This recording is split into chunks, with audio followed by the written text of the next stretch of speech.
Carl, thanks for joining me. As means of an intro for myself, my name is Jake Bernardez. I'm the CISO Anecdotes, accidental influencer, unintentional podcaster, and the person that tries to avoid talking about AI. Carl, do you want to give us a quick intro on yourself, please? You are muted or silenced. How's that? Is that better? There we go. Now it's working. Let's get over all the hiccups first. Thanks for the invitation, Jake. So Carl Mattson, a couple of CISO roles in my career in financial services, 2 with security vendors, and then recently I've started a VC firm called Squared Circle Ventures, investing in cybersecurity early stage startups. Cool, great. I start any of my podcasts with the same 3 questions. If you ever watched any of my pods, anyone you'll know what those are. It is, Carl, who is your hero? What is your hobby? And what is the biggest risk you've ever taken in life? Which I think the latter I might already know, but let's see where you go. Sure. My hero would be Nolan Ryan, who was a baseball player in the 1970s and 80s. So much so that I named my son after him. My son's name is Nolan, after That's Nolan cool. Ryan. Tall Texan pitcher. I always wanted to be a baseball player growing up, but the genetics weren't there. Then the second is what my hobbies. So I play guitar as a young man. Thought I'd be in a band someday. Had long hair and everything, but didn't work out. So I have 3 children. So in the basement of our house, we have a whole band set up: drums, guitars, bass, piano, the whole 9 yards. And so my kids and I, we do family band. Like last night, we spent time playing together, jamming together. Then the third one, probably the biggest career risk is the one I just took this last month, which is basically to untether myself from my paycheck. So I will probably have multiple years here where I have my personal savings will have to suffice until some of the investments that we're making in Square Circle pay out. Perfect. I thought I might know the latter is. I've never heard of Nolan Ryan, so I'm going to have to look into that one. I'm not surprised by the band in your basement. So coming at this from an investor arm, I unsurprisingly leveraged AI to ask what I thought the most controversial questions I could ask an AI or investor who might consider AI investments were. And the first one, number one, and the most popular, by the way, anyone on the audience in LinkedIn or YouTube or anywhere else, please feel free to post a question for me or Carl, and I will answer any of them. Here's question 1, Carl. Is AI security just a bubble within a bubble, or is it the next $1 trillion market? Well, I think it probably is the next $1 trillion market, to be perfectly honest. I think that what we look at historically in terms of technology trends, whether that's through the internet or the PC, or in the last 10 years, cloud computing, these sort of epochal technologies as they emerge, they have this height and hype. Then they go through what Gardner would call the trough of disillusionment, right? And then the long tail is that they are sort of independent technologies that lift all boats. And I think that's definitely true with AI. It may not be anytime soon, but if we look out whether it's 2 years or whether it's a decade, I think we will find AI standing alone as that $1 trillion sort of technology foundation. I guess to poke, if that's true, then is your new VC only focused on AI investments? If they're going to win out and be the $1 trillion idea, why invest in any of the technology right now? Great question. I'd say that probably 2/3 of my investments will be sort of very specific to AI. The other third will be AI independent. So I will not make investments that are sort of contrary to the move of AI. But I think that when we look at aspects like identity management, whether it's the non-human identities used as part of like AI agents, there very well could be solutions and companies born which are inclusive of AI, but not dedicated only to that. Fair enough. This next one's an interesting one. We had the guys from Pillar who opened to join us. We haven't been able to for travel reasons, unless Door pops in at some point. But they're launching a security or an AI security product. And I thought what was interesting when we talk about AI in the cyber world, and you can all the comments that I have with the same talks that I've heard, is AI going to kill cybersecurity? Is it going to destroy the whole market? Do we all not need any tools or any people anymore?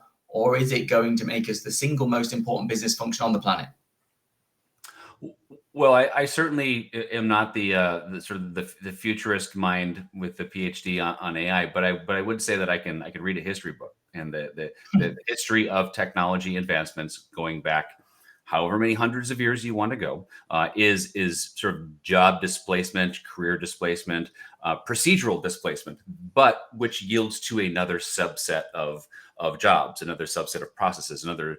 But what had happened with that technology advancement is the floor is raised. So when we moved from having departments of teletypers, who had the specialty of typing, moved into the computer area where all of us could type. That's the sort of floor that was raised. And yes, people will need to think about upscaling and retraining, and it probably will happen pretty quickly. But there's a whole class of career moves that don't exist yet. That we only know from history that those trends do emerge. We create new opportunities just as we destroy old ways of doing business. I guess to press that a bit more, you've held the CISO seat a number of times, and I do currently. And my thought pass is always you look at AI and it talks about removing kind of tier one, right? Tier one SOC analysts, tier one GRC, like tier one pen testing, that entry level point. Now, most of us cut our teeth in some way or form as entry level security people. That was pen testers like myself or analysts, whatever it might be, right? Yep. If that goes away, is there not a fear for while you might have job movements that the future leaders haven't had the foundational skills that make us competent in our current domains? I think that's probably too simple of a view. So, like for example, if you just take the basic example of moving from a data center to the cloud, we didn't get rid of server techs. What we did is we sort of upskilled them, and sort of those people became our DevOps teams, or they became cloud infrastructure teams, and so their responsibility shifted. And so I think that this idea of like the tier one will go away. I actually don't think that's true. I think the tier one changes. I think that, for example, in the SOC, I think the tier one eyes on glass piece is pretty important and probably won't go away pretty soon. I actually think it's the managers that go away. I do think that management tasks, specifically administrative tasks of the SOC, that's the low-hanging fruit to be sort of agentic wiped away. So I would be much more concerned, for example, career-wise, about upskilling in a hurry if I'm mid-level management, much less so if I'm sort of early career, where I'm actually like I'm facing off the adversary face-to-face. That person's role, I think, is pretty safe. Okay. Some great thoughts and comments coming in from LinkedIn in the bottom. If anyone has any questions or direct comments, feel free to try and engage in the debate some more. I want to talk a bit more about VCs and investing. So when you now, as a VC, start looking at investments, do you look primarily at just how fast a product can be disruptive and changing? You've obviously come from a weird background as being a CISO as well. Like, do you take the security of that product into context, and therefore are you slowing the pace of change? Like, how does that kind of play out as kind of juxtaposition, if you know what I mean? Great question. I think that when you look at like a product, the answer is a continuum, because there are products that we use in our security stack. Let's just, for anybody who has in their organization, think of your security stack. There are technologies which are existential to the business operating. There's technologies that are important for the security team. And then there's technologies that, honestly, if they went away, nobody would necessarily notice. And so I think that we have to think about that as an investor. I think about number one, the technologies that are extremely business critical. Let's say a firewall, or a web application firewall is a perfect example. That goes down, business revenue stops. So I want to invest in companies who build those sort of anchor pillar technologies, but I also understand that they take longer to build. They take much longer to bake in the oven to be ready for enterprise, durable, reliable use. And then there's technologies that might be more analytic in nature. Anything with a posture management label to it. That posture management tool, if it stops working, probably nobody notices that day. That is probably a technology that I also expect the company to move to market very quickly and to iterate through progress. Because of the nature of the technology, it's okay if it's not perfect. You just keep iterating through it. Yeah, I like that. So it depends on what it is. You have to have context around what the application or use case is as to how secure it needs to be at the point in time it's delivered into customers. Question from the audience. So when it comes to using AI specifically in reference to DLP or data loss prevention and insider threat risk, do you know of a way to give it context safely? For example, as an engineer, any code I write on the clock for the company is their IP and not mine. In effect, feeding code to an AI model functions the same as far as I understand it.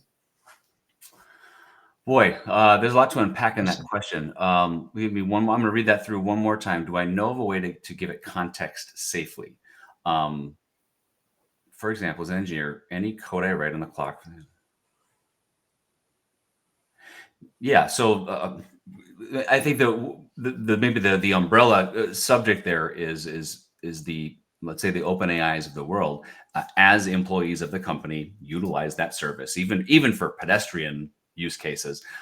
What they're doing is they're training on corporate owned data.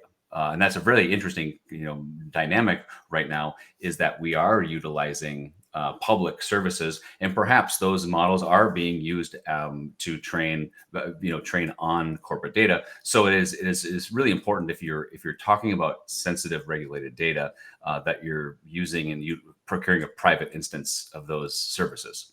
That is a problem. That is a problem if those models are training on your corporate data. Whether it gives it context safely, I think I'm not qualified to answer that question any further than that, though. Great. I hope that answers your question. If it doesn't, feel free to give us more context and ask us again. But I want to poke on that slightly more again. If we have a model or an AI that leads to a data breach that causes real world harm, who's liable in your view? Is it the creator? Is it the developer? Or is it the business who's using it? Like, where's the liability going to sit? Because as an investor, that also plays into whether you're going to see breaches and legal liabilities inside of your investment portfolio, or if you can shift those out and say, well, actually, it's just our product. It's the company that uses it. Yeah, I think there's a shared responsibility model that I think that we became accustomed to in cloud computing, which essentially created lanes of responsibility by which for example, a bank running a mobile application that runs in Azure, there is a part of that stack that's the bank's problem to solve for, and there's a part of that stack that's Microsoft's problem to solve for. Yes, the customer relationship and the customer outage is everyone's responsibility, but legally speaking, who's accountable? There is a shared responsibility model with cloud computing. I don't think that shared responsibility model has any established precedent yet in AI. So it's a great question, because it is not a done deal in terms of where those shared responsibilities lie and shared liabilities lie. I think it will have to take a couple of cases, perhaps major outages or compromises, for case law to establish that, because that shared responsibility model, I think it's problematic that it doesn't exist for AI today. I think it's going to be a big privacy one, if I'm being honest. I look at a world in which you've got either EPHI or PII or relevant, whether it's DOD, PI, whatever it might be, right? That is inadvertently or accidentally or non-intentionally ingested into a model or into a framework, that's OpenAI or Anthropic, wherever it might be. At which point, the difficulty that everyone knows inside of large language models is that both to identify and to delete that data becomes increasingly difficult at any point in time. And so at that point, you'd have that question, right? If it was accidentally ingested, is it OpenAI's or Anthropic's fault? Should you have put better perimeter controls? And if you were responsible for the data, are you legally responsible? I think those first instances are going to be the times when we really start to see who wins and how this holds. Because I think that's the bit where when it comes to PII and it goes in front of a court, that's going to be more complicated, in my opinion. Well, I think you also look at the public policy. It appears to be that there is not going to be significant regulatory pressure on the flagship companies. The creators of ChatGPT, the creators of Claude, the creators of Gemini. It does not appear that there's a lot of appetite in government to apply pressure on them to be accountable and to be liable. Although that becomes complex at a global or a geopolitical level, because while that's obviously rings true in the US, the customers of many of these companies are not US based. And you go into Europe, where I am, and you have obviously increased stringent regulation and a real demand to go and hold a lot of the AI companies to account very quickly. So I think it's going to be interesting when the first one really gets dinged, like whose government and whose regulations kind of stand more prominent. I think that's interesting. Jim Huddleston had a question. He says, as AI models evolve within themselves, whose responsibility is it as it evolves to what comes from it? So I guess he's saying, as a model self-learns and effectively gets cleverer and smarter and does more things, who's responsible for controlling what it eventually becomes? Is it the businesses using it or leveraging those technologies? Is it the person who built the technology? Is it the developer feeding it? Who, again, we're come back to this shared responsibility or this liability, like who takes fault for that? It's a different question.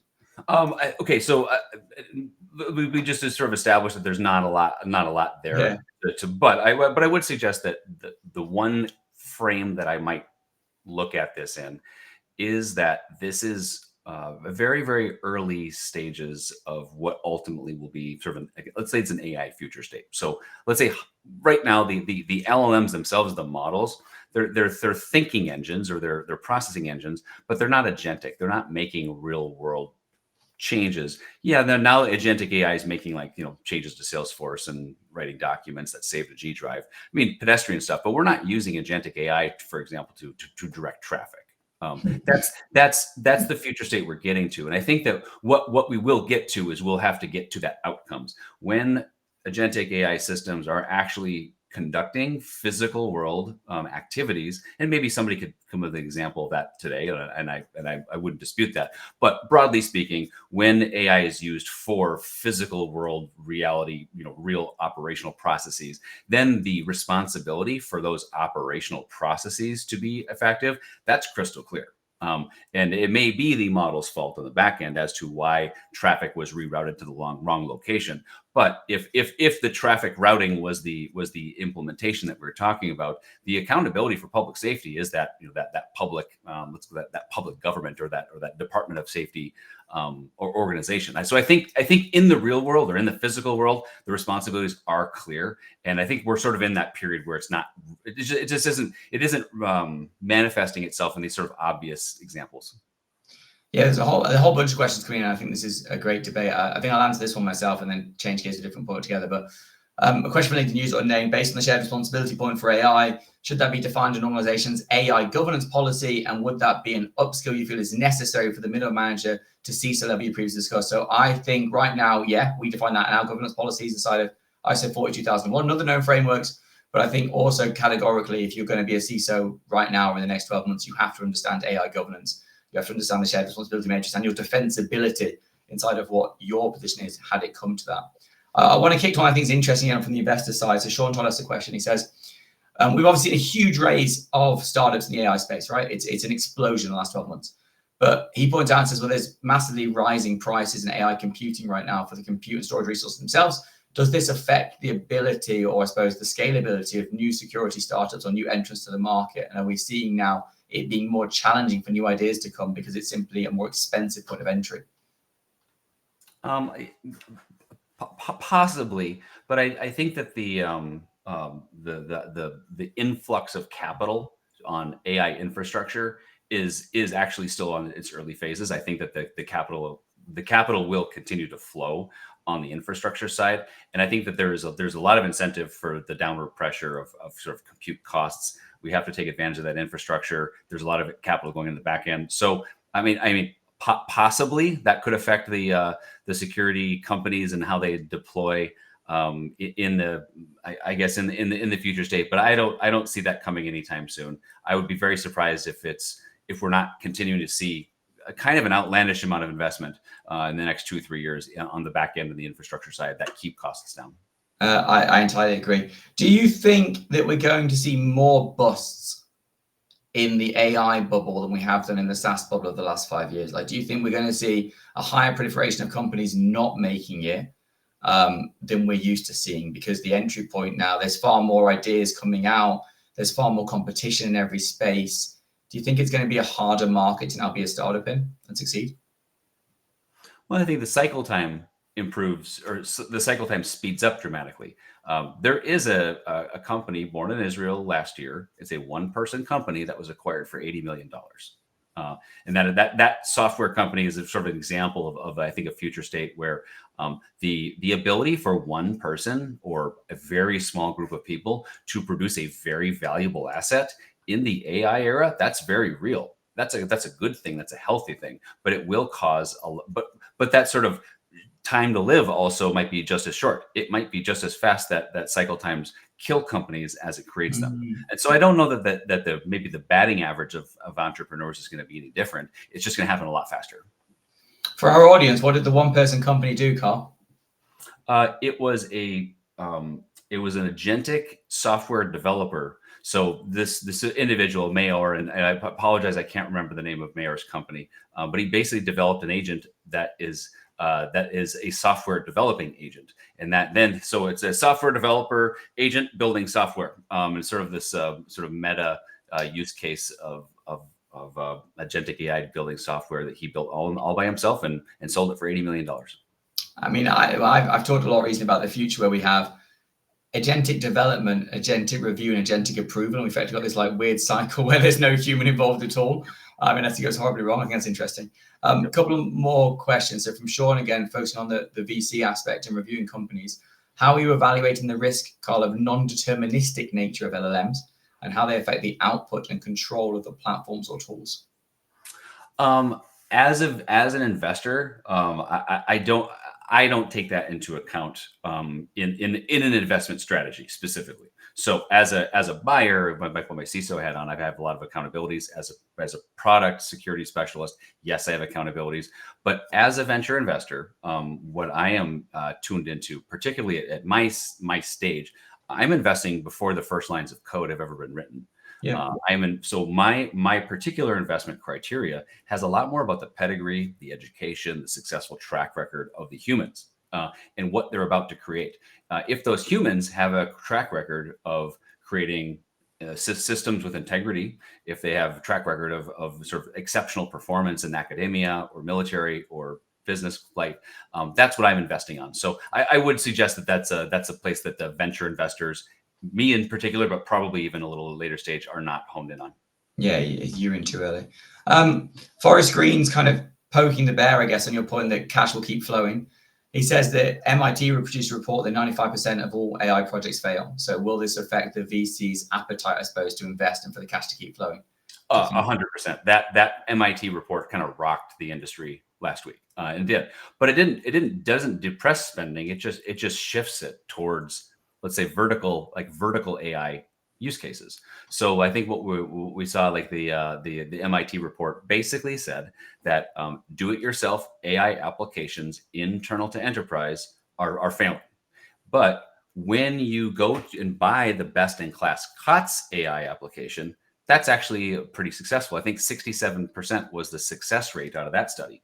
What that tells the community is that right now, best-in-class, off-the-shelf, vertical-specific AI apps are working. In-house, not so much. And I think that that's pretty consistent with what we see maybe in the SaaS world or like the data sciences world of the past, which is do-it-yourself projects of complexity have a higher failure rate.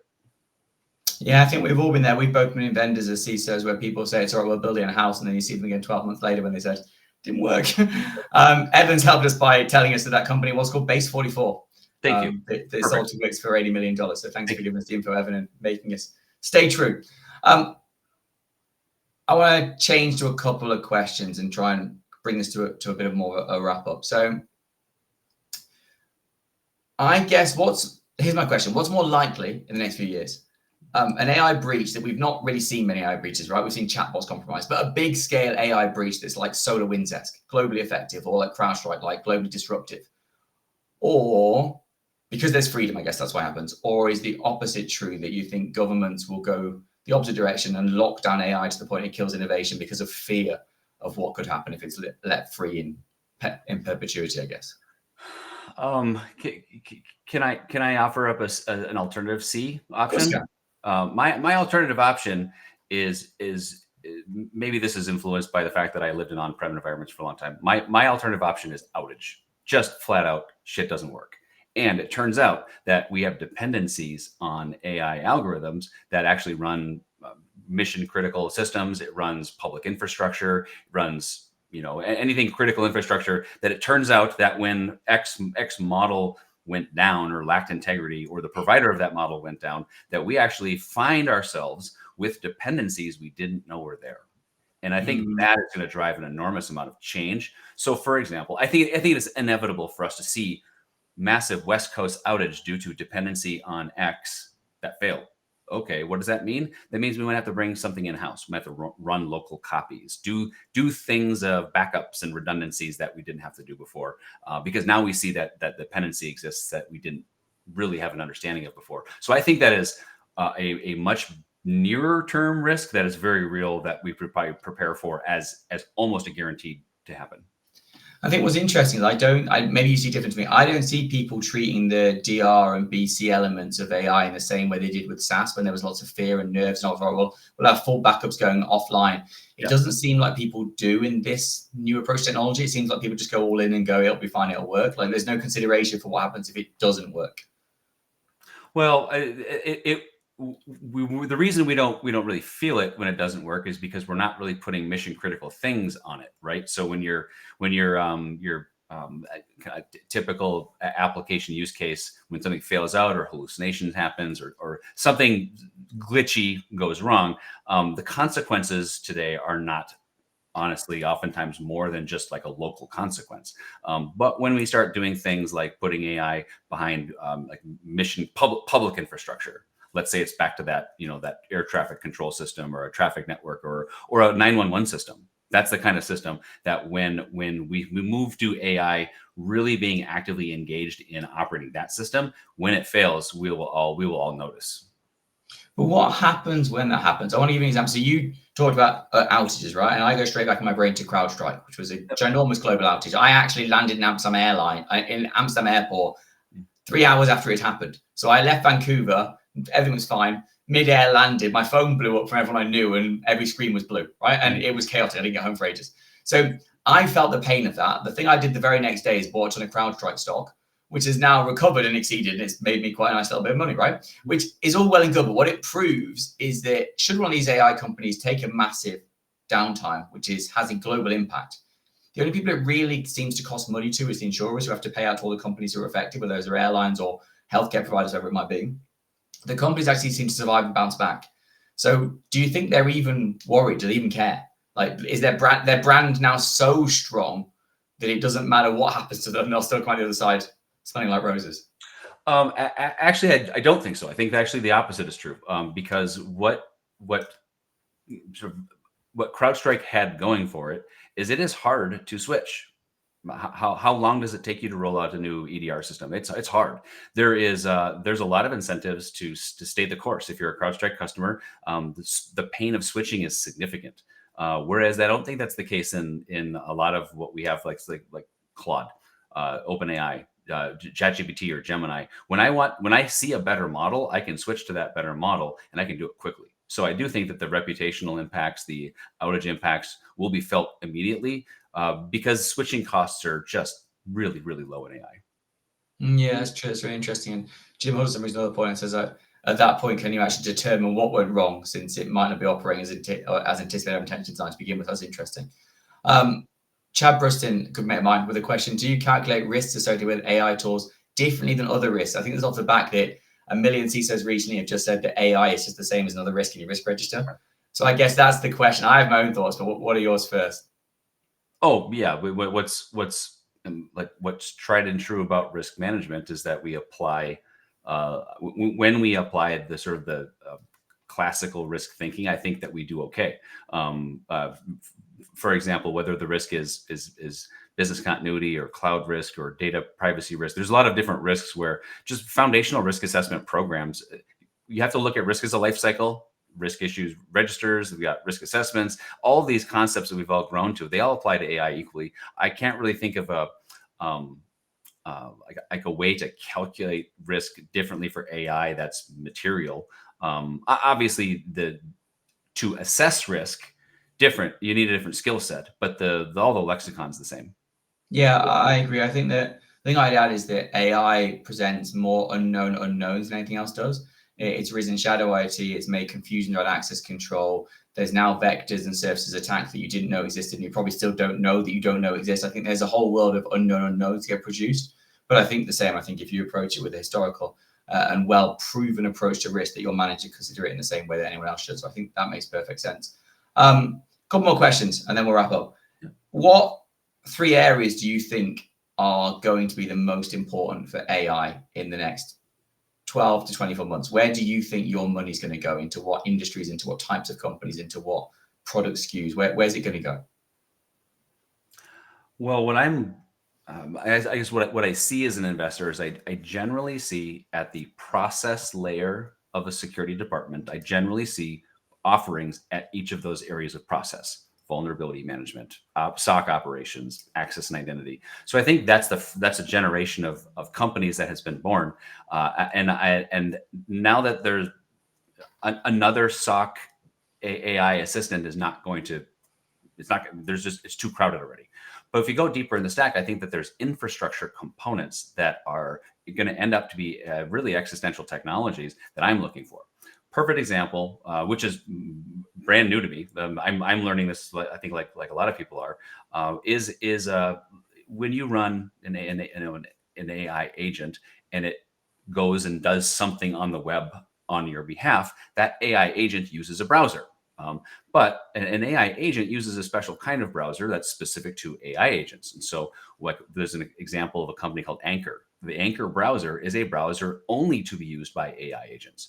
And so I think, so let's say, for the sake of discussion, how do you secure that browser? Because that browser exists in OpenAI's data center, not in our on-prem. So there are different components of an AI infrastructure stack that, as AI matures, I think that we will find ourselves needing to secure sort of layers of a stack that doesn't really exist yet. That's going to be a super interesting move that as like a good example would be back in the cloud days, the first time all of us heard about a CI/CD pipeline. What the hell is that, right? What's Jenkins? Like, what is it? What is that thing, right? Now it's old habit, right? That's just our DevOps tool chain is something that we all have gotten used to. What's the tool chain for AI? What are these infrastructure components that are contributing to an AI infrastructure? Some of which maybe haven't been born yet. And that's what I'm looking for as an investor. I'm looking to get smart. I want to see that infrastructure of the future. And I want to see companies that are building components of that infrastructure that have durability. Yeah, an investor I had dinner with just after Black Hat told me they're looking and waiting for the Kubernetes of AI. Yep. So that's the $1 trillion idea, the one that builds infrastructure as code and goes beyond that and monitors it and also orchestrates it. To the audience quickly, I always run my podcast and finish with a question from my last guest, and I have no last guest since this is the first episode. So the first random question I get will be my final question to Carl. So please give me something completely random and unrelated. In the meantime, I want to go back to kind of where I started, this concept of scale and speed versus secure and well constructed. And you do have, well, not $100 million, but let's say you have however many $1 million you have in your fund, right? Yep. Are you going to bet it on the company that builds the fastest model or the one that builds the model that meets the requirements of enterprise security companies tomorrow? Once again, I'm going to choose path C. I am far less interested in the product or the technology in its current iteration. I am way more interested in who is building it, the competency, the skill level, the excellence, the expertise level of the teams building those technologies. That's what's durable, I think, over time. These technologies are wherever a technology is today, it will be at a different spot 90 days from now, 365 days. So I can only envision product evaluation as a ephemeral subject, and the quality of the humans is not. Interesting. I like it. Sean got in with our first most random question. Who is the puppy behind you? Oh, I thought she was hidden. This is Bailey. Bailey's a King Charles Cavalier. Bailey has been, she's lived all over the country with me, CISO engagements in Los Angeles to Pittsburgh and everywhere in between. And she goes where I go. So those of you I've worked with over the last 10 years, you all know Bailey because she's been right behind me on every Zoom call for a decade. There you go, Sean. You finally got your answer. Carl, is there anything I should have asked you that I didn't? Is there any questions we should have covered that we didn't cover? I think the workforce question for AI always deserves more real estate. And the one thing, because upscaling and skill changing is necessary, and this isn't so much a question as I want to do my PSA for Cloud Security Alliance. Cloud Security Alliance is the water cooler for upskilling, I think, in AI security right now. They're building, new AI control matrices, new AI governance practices. There's all sorts of working groups there. So it's an extraordinary organization, I believe, to be the centerpiece of upskilling the workforce in AI.